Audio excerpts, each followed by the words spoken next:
Hola everyone ဆိုတော့ပထမဆုံး screen လေးဖတ်ပြီးတော့မိကုန်းလေးရေလောက်ဖတ်ကြည့်မယ်နော်မိကုန်းဖတ်ပြီးသွားပြီဆိုရင်သူပေးရတာကဒီ circular base ရဲ့အောက်ခြေဇဝိုင်းရဲ့ radius ကို4 inches ပေးရတယ်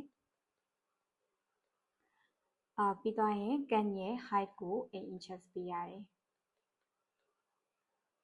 ရှာခိုင်းတာက the area of the lever that covers the entire side of the can ဆိုတော့ဒီ can ရဲ့ဒီဘေးပတ်လေကတ်ထားတဲ့ lever ရဲ့ area ကိုရှာခိုင်းတာဆိုတော့သိရမှာက cylinder မှာအလုံးမျက်နှာပြင်ကဒီဘေးပတ်လေရဲ့အပေါ်ကဇဝိုင်းရဲ့အောက်ကဇဝိုင်းရဲ့ဆိုပြီး3ခုပါတယ်ပေါ့နော်ဆိုတော့ exam မှာပေးရမယ့်ဒီ formula ရှိရဲ့ surface area formula ထဲမှာပါတာကဒီ2 pi r square plus 2 pi rhသိထားရမှာကအဲ့ဒီ formula ကခုနကမျက်နှာပြင်3ခုလုံးစာကိုပေးရတာလိုချင်ဒီပု္ပ္ပာမှာလိုချင်တာကကြတော့ဒီဘေးပတ်လေအတွက်ပဲလိုချင်တာ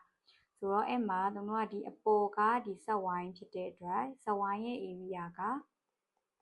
pi r square အဲ့လိုပဲဒီအောက်ခြေရတဲ့ဆက်ဝိုင်းပုံစံဖြစ်တဲ့အတွက်ဒီဆက်ဝိုင်းရဲ့ area က pi r square အမသိရမှာကဒီ pi r square နှစ်ခု2 pi r square ဆိုတာဒီ formula ဒါကိုပြရတာဒါဆိုရင်ဒီဘေးပတ်လေ area formula ကြတော့2 pi rh အဲ့မှာလေးပဲလိုချင်တာဖြစ်တဲ့အတွက်အပေါ်နဲ့အောက်နဲ့2 pi r square ကိုထည့်ပြီးတွက်ပေးစရာမလိုဘူးဆိုတော့သုံးတော့မယ့် formula ကကြတော့ s equal to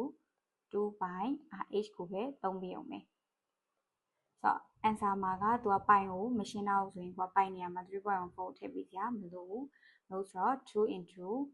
pi into r နေရာမှာ4 h နေရာမှာ h ဆိုတော့2 into 4 8 into 8ဆိုတော့64 pi ဆိုတော့ answer က D ဒါပါပဲဆိုတော့ပုံစံ2နောက်ထပ်ပုဒ်စာလေးတစ်ပုဒ်တွက်ကြည့်မယ်ပေါ့နော်ပြီးသွားရင် answer ကို comment တွေမှာဖြည့်ခဲ့ပေးလို့ရပါတယ်ဆိုတော့နောက်ပုဒ်စာတွေမှာတွေ့ပါမယ်ဘိုင်ဘိုင်ပါ